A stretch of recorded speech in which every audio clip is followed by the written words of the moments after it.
धर्म प्रेमी बंधुओं, आप सभी को जय जिनेंद्र। मेरे इस चैनल में आपका स्वागत है। मेरे इस चैनल में जैन धर्म के ग्रंथ ज्ञानार्णव का स्वाध्याय चल रहा है। यह ग्रंथ आचार्य श्री सुखचंद स्वामी जी ने लिखा है और इसकी टीका कर रहे हैं 105 क्षुल्लक श्री सहजानंद वर्णी जी।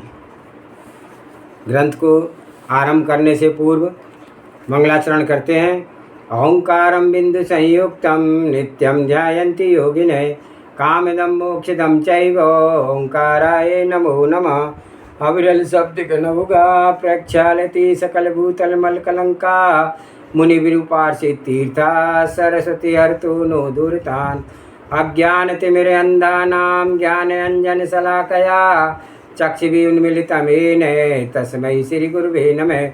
श्री परम गुरुवे नमः। परम्पराचार्य श्री गुरुवे नमः। सकल काल विध्वंसकं श्री श्याम परिवर्तकं धर्म संबंधकं भव्य जीव मने प्रतिबोधकारकम इदं शास्त्रम श्री ज्ञानार्णव।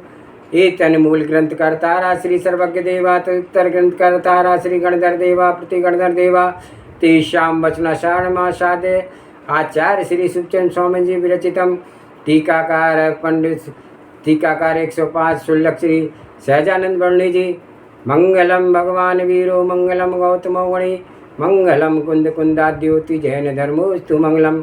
सर्वे श्रोता सावधानत श्रवन्तु। श्लोक संख्या 54। चिनु चित्ते भ्रसंभव्य भाविना भाव शुद्धये जय सिद्धांत महातंत्रे देव देवै प्रतिष्ठिता। हे भव्य, तू उक्त भावों की विशुद्धि के लिए हृदय के भीतर इन भावनाओं को संचित कर, जिनकी प्रतिष्ठा जिनेंद्रों के द्वारा सिद्धांत के परमागम में की गई है।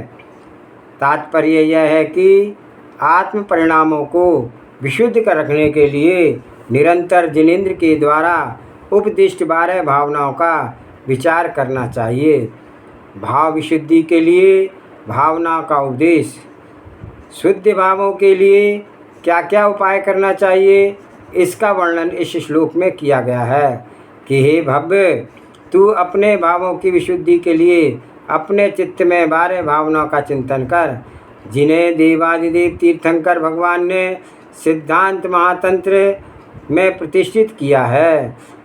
जब हम 12 भावनाओं का चिंतन करते हैं तो आत्मा में राग द्वेष हट करके एक समता प्रकट होती है, जिसे पंडित रौद्रराम जी ने कहा है, इन चिंते सम सुख जागे जिम जलन पावने लगे। कि इन भावनाओं के चिंतन करने से समता का सुख जागता है, जैसे कि हवा के लगने से अगली की ज्वलन जगती है।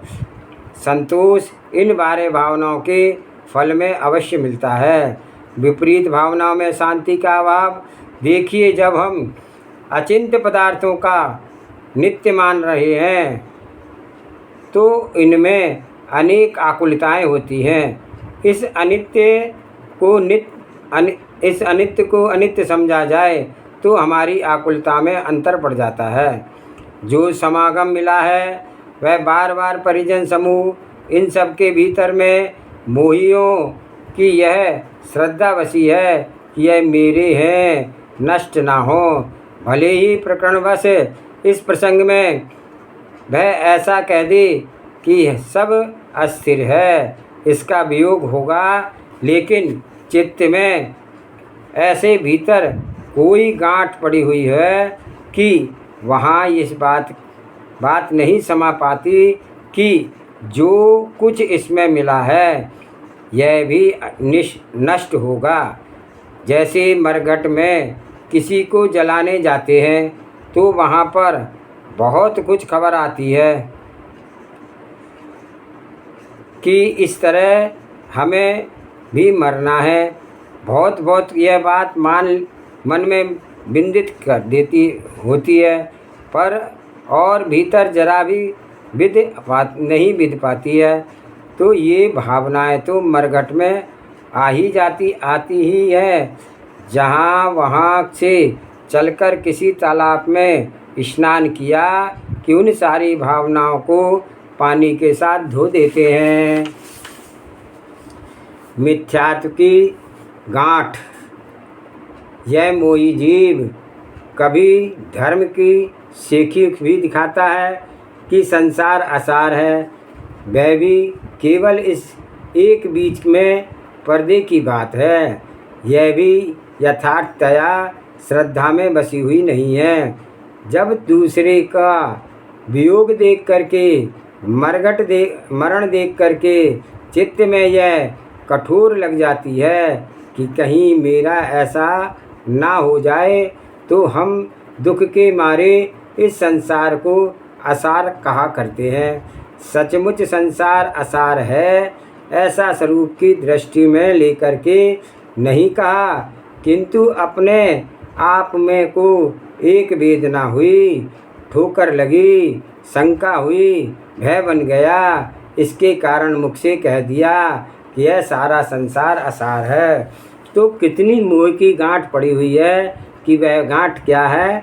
मिथ्यात्व है। मिथ्यात्व का शब्दार्थ है। मिथ्यात्व का अर्थ क्या है?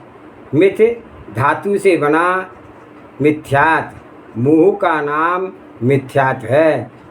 दो या अनेक पदार्थों के बीच में जो मेल है वह झूठ है। इसलिए मिथ्या का भी अर्थ लोग झूठ कहने लगे। मिथ्या का सही अर्थ झूठ नहीं है। मिथ्या का अर्थ है मेल मिलाप। मेल मिलाप है, असत्य मिथ्या। मिथ्या शब्द में मिथुन, मिथ धातु से बना, जिसका रूप भी बनता है, इसी रूप में मिथ्या शब्द बना है। तो मिथ्या का अर्थ है दो का या अनेक का संबंध। यह अवास्तविक है। जितनी वस्तुओं का मेल होकर बना है वह एक मेल रूप पिंड किसी एक वस्तु में नहीं पड़ा है। इसलिए अवास्तविक है, झूठ है। यह व्यवहार दृष्टि से है, स्वरूप दृष्टि से झूठ है। तो स्वरूप दृष्टि से मिथ्या अर्थात मेल मिलाप सही नहीं उतरते हैं। तो इस कारण से मिथ्या का नाम लेकर के मेल मिलाप सिद्धि ना हो करके सीधा झूठ प्रसिद्ध हुआ है। तो दान के तात्पर्य का उदाहरण, जैसे दान नाम त्याग का है, त्याग किया उसका नाम दान है, पर दान किया उनको इसको ऐसा कहने के एवज में यदि यह कह दें कि रूढ़ी होती है कि जिसने त्याग किया तो कुछ बुद्धि संभलती हुई आए रहती है, तो उस त्याग किए के एवज में इसने दान किया, बोला कि उसका कुछ ऐसा रूपक बन गया कि दान करने वाले को उस दान से ममता हो गई, अथवा दान दे करके यश नाम आदि किसी की भी ममता हो गई। तो त्याग शब्द का प्रयोग हो तो इतनी विडंबनाएं नहीं होंगी। इसलिए लेकिन इस संबंध में सोचना यूँ व्यर्थ है कि दान किए की जगह त्याग किया ही प्रयोग में लाया जाता है, तो इस प्रयोग की भी वही दुर्दशा बना दी जाती है जो दान शब्द बोल करके दुर्दशा बना रही है। मोह का नाश भी अद्भुत है। अनित्य में नित्य की कल्पना की वेदना। अनित्य पदार्थों को हम जब तक नित्य रूप समझने हैं तब तक बहुत परेशानी है। अचानक वियोग होने पर बड़ी चोट लगती है। हाय यह हो गया, अनहोना हो गया। यदि अनित्य है को नित्य समझते होते तो दुख कभी ना होता। लो हम इन अनित्य वस्तुओं को पहले से ही जान रहे हैं कि जो कि समागम मिले हैं वे किसी दिन विघटन हो जाएंगे। ऐसा हम पहले ही निर्णय किए हुए हैं। जब विघटन का समय आया तो पहले से ही आवाज़ निकली कि देखो, हम तो पहले से ही यह जान रहे थे कि यह नष्ट होगा और वहाँ यह विहलता नहीं आ सकती है। भावना का धर्म पालन में स्थान, यह 12 भावना का बड़ा प्रमुख स्थान है। आत्महित के लिए और एक सीधा उपाय है। हित के लिए तो 12 भावनाओं का थोड़ा भी जानने वाला पुरुष इन 12 भावनाओं के चिंतन के प्रसाद से अपने को कल्याण के मार्ग पर ले जाएगा। और कितना भी ज्ञान होने पर भी 12 भावना से रहित वृत्ति का बने तो वह ज्ञान जड़ धन जैसा काम करता है। जैसे मकान आदि जड़ पदार्थ मिले हैं तो उनके मेल से एक अहंकार भाव आया है, एक सांसारिक मौज लेने का भाव बनाया है। इसी प्रकार से आत्मा हितकारी इन भावनाओं से रहित होकर के यह ज्ञान वाला पुरुष भी इस ज्ञान के समागम से अहंकार भाव बनाने में जो सांसारिक मौज मिला है उसे खुश रहने का भाव, ये सब बातें बनने लगती हैं। तो इन भावनाओं का कितना उपकार है, इस उपकार को वही पुरुष जानता है कि जो इन भावनाओं को पाकर के अपने में कुछ लाभ उठा लेता है। हे भव्य, अपने भावों को शुद्धि के लिए तू अपने चित्त में 12 भावनाओं का चिंतन कर। अनित्य व अशरण भावना में कर्म का उदाहरण, इन भावनाओं का स्वरूप इस ग्रंथ में आगे विस्तार से आएगा, किंतु थोड़ा बहुत भावनाओं का मर्म उनका नाम लेने से ही विदित हो जाता है। अनित्य भावना, अनित्य को अनित्य जानना, नित्य को नित्य जानना, यह ज्ञान पद्धति अनित्य भावना से पुष्ट करती है। अशरण भावना, मेरा जगत में कहीं कुछ शरण नहीं है, मेरा मात्र में ही शरण हूँ, ऐसा विधि मुख से व निषेध मुखीन अशरण भावना भाने से कल्याण फल को प्राप्त होता है। केवल यदि यही जानते रहे कि मेरा जगत में कोई शरण नहीं है तो यह बजाय संतोष और ज़्यादा विकल हो जाएगा और अधिक दुखी हो जाएगा। तो कहीं उसे शरण नहीं मिल पा रहा है तो वह बाह्य वस्तु मेरा आत्मस्वरूप शरण है। यह शरणभूत मैं स्वयं हूँ, ऐसी प्रतीति हो उसे तो वह बाह्य की अशरणता का परिचय मिलता है। संसार एकत्व आदि भावना का निर्देशन, यह सारा संसार असार है ऐसा गा करके कुछ जगह डोले भटके हैं और कहीं जाएं, कहीं सिर मारें, कहीं कुछ भी करते रहे। पर जब यह एक विदित ना होगा कि असारभूत में मेरे में मेरा स्वरूप यही विराजमान है और यह परमात्म तत्व, यह अंतस्तत्व ही एक उत्कृष्ट सारभूत है। कितनी बातें का परिचय ना हो तो सारे संसार को असार गा करके भी कुछ संतोष नहीं पाया जा सकता है। यूँ ही एकत्व भावना में अपने को अकेला चिंतन करना है और अकेला नहीं कि लोगों ने मुझे न माना कि मैं अकेला हो गया हूँ, किंतु अपने आप में जो सहज स्वरूप है उसे एकत्व के चिंतन के साथ भावना हो, फिर व्यवहारिक एकत्व के चिंतन यथा समय हो। तो ऐसे ही अन्यत्र अशुचि आश्रव निर्जरा दुर्लभ बोधि और धर्म स्वरूप चिंतन, इनके समग्र भावनाओं से निश्चय और व्यवहार की पुष्टि सहित हम चिंतन करें तो भावों की विशुद्धि होती है। सिद्धांत महातंत्र में आत्मशुद्धि के लिए इन भावों की बड़ी प्रतिष्ठा की गई है। श्लोक नंबर 55। ताश्च संवेग वैराग्य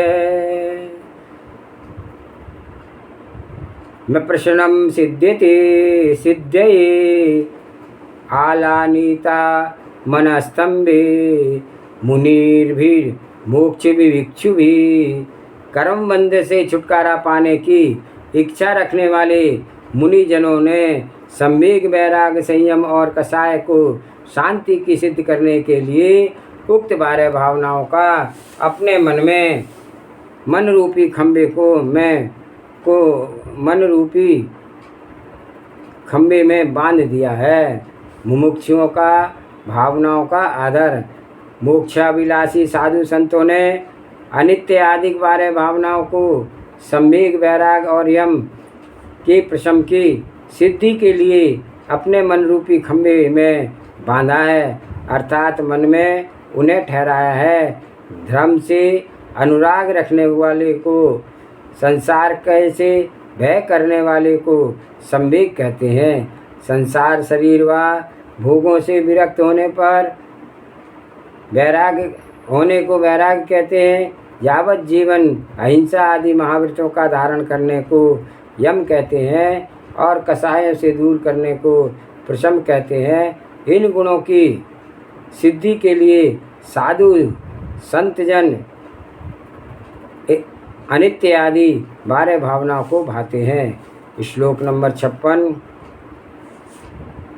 अनित्याद्य प्रशम्यन्ते द्वादशैता मुमुक्षुभिः या मुक्ति सौधासोपर नरा जयोयन्ते वसुंधरा। कि जो अतिशय मनोहर अनित्याधिक 12 भावनाओं को मोक्ष रूप पद की प्राप्ति की सोपान पंक्तियाँ पारियाँ के समान हैं, उनकी मोक्ष अभिलाषी मुनिजन निरंतर प्रशंसा क्यों करते हैं? तो भावनाओं की प्रशंसा मुमुक्ष सत्पुरुषों ने अनित्य अशरण संसार एकत्व अन्नत्व अशुचि आश्रव संवर निर्जरा लोक बोधि दुर्लभ धर्म चिंतन इन 12 भावनाओं की प्रशंसा की है। और ये 12 भावनाएं मुक्ति रूपी महल में चढ़ने के लिए 12 सीढ़ियों के समान हैं। जैसे लोग सीढ़ियों का सहारा लेकर के महल के ऊपर चले जाते हैं, इसी प्रकार से भक्तजन इन अनित्य आदि 12 भावनाओं के भाने का सहारा लेकर के मुक्ति महल में पहुंच जाते हैं। तो इस ज्ञानावरण ग्रंथ में मोक्ष मार्ग का सहायक ध्यान का प्रतिपादन मुख्य रूप से है और इस ज्ञान में साधक 12 भावनाएं हैं और इस कारण से इस प्रथम 12 भावना का वर्णन किया गया है। इति ज्ञानावरण प्रवचन प्रथम भाग समाप्तम। जावानी के ज्ञान से सूझे लोकालोक सोवाणी मस्तक नमो सदा देत हूँ लोक। हे जिनवाणी भारती तोय जपो दिन रैन जो तेरी शरणागे सो पावे सुख चैन। देव भजो अरिहंत को गुरु सेवा निर्गन दया धर्म पालो सदा यही मोक्ष का पंथ। 9 बार नमोकार मंत्र।